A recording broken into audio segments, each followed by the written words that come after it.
इस वृत्ति को संशय कहते हैं, नहीं? और इसका लक्षण होता है अविवेक, अज्ञान। अज्ञान के द्वारा संशय होता है और संशय का परिणाम अच्छा नहीं होता है। जो संसार की उन्नति है, जो संसार के कार्य है, ये कोई महत्वपूर्ण बात नहीं है। 100 खरब रुपया कमा लिए, पूरा विश्व तुम्हें जान रहा है, लेकिन तुमने जिसको जानने के लिए तुम्हारा जन्म हुआ है उसको नहीं जाना। तो मरने के बाद तुम्हारे हाथ क्या लगेगा? भाई, एक शरीर की सीमा है इसके रहने की, 60 वर्ष, 70 वर्ष, 80 वर्ष, 100 वर्ष, 1000 2000 तो है नहीं। इसके बाद आपके पास रहेगा क्या? आपके विचार, आपके किए हुए सत असत कर्म, बस। जिस विचार से आपने सत असत कर्म किए, वही संस्कार आपको अगली योनि दे देगा। आपका आज का पढ़ा लिखा, आज का पद, आज का व्यवहार, आज का यश, आज की संपत्ति आपके किसी काम नहीं आएगी। विचार पूर्वक समझ रहे ना? तो हमको थोड़ा विचार करना चाहिए कि जीवन का लाभ क्या है। अभी मतलब उस लाभ की तरफ हम देख नहीं पाए। जीवन का लाभ क्या है? सत्य क्या है? विश्राम कहाँ है? शांति किसे कहते हैं?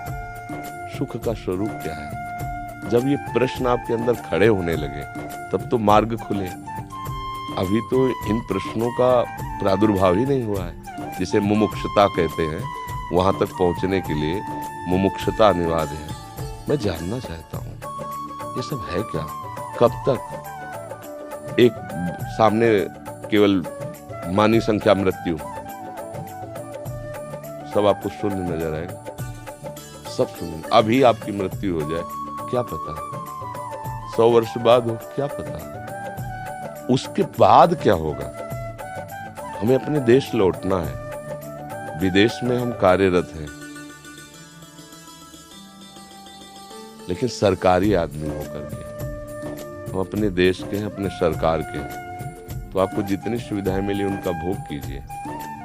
परिणाम में आपको सरकारी सुविधाएं और मिलेंगी और सरकार आपको पदोन्नति देगी। ऐसा होता है ना, जब आप सरकारी आदमी बन के जाओगे, आप अपने पर्सनल से जाओगे तो हानि लाभ आपको भोगना पड़ेगा।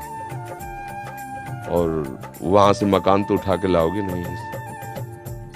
ऐसे ही कुछ थोड़ा सा भावना बनाइए कि हम श्री भगवान के हैं, श्री कृष्ण के हैं। पूरा विश्व श्री कृष्ण का है। मुझे श्री कृष्ण की सेवा मिली है। अलग अलग सेवाओं के स्वरूप है। कोई व्यापार करता है, कोई नौकर, लेकिन वो है ना भगवान की सृष्टि में। अगर उस सेवा को भगवान का मान लो, हर समय नाम जप करते हो और ये विचार करो कि यहाँ की उन्नति का कोई महत्व नहीं। भले किसी पद पर पहुंच जाओ, आपको गर्व नहीं होगा, बढ़िया जीवन चलेगा। यहाँ की संपत्ति का कोई महत्व नहीं है। संपत्ति सांसारिक भोग सामग्री देती है। भोग सामग्री इंद्रियों से भोगा जाता है। इंद्रियों से भोगा हुआ हर विषय मिथ्या है, स्वाप्निक है, उसका कोई महत्व नहीं। क्योंकि ज्ञान नहीं, इसलिए वो बात समझ में नहीं आती। अब हमारा जीवन सही मार्ग पे आ जाएगा, कोई संशय नहीं रहेगा। हर क्रिया भगवान को समर्पित करो। पूरी सृष्टि श्री भगवान की है और मैं उनका एक सेवक हूँ। मुझे ये सेवा दी गई है। ईमानदारी से उस सेवा को भगवान की सेवा मान के करो और नाम जप करो।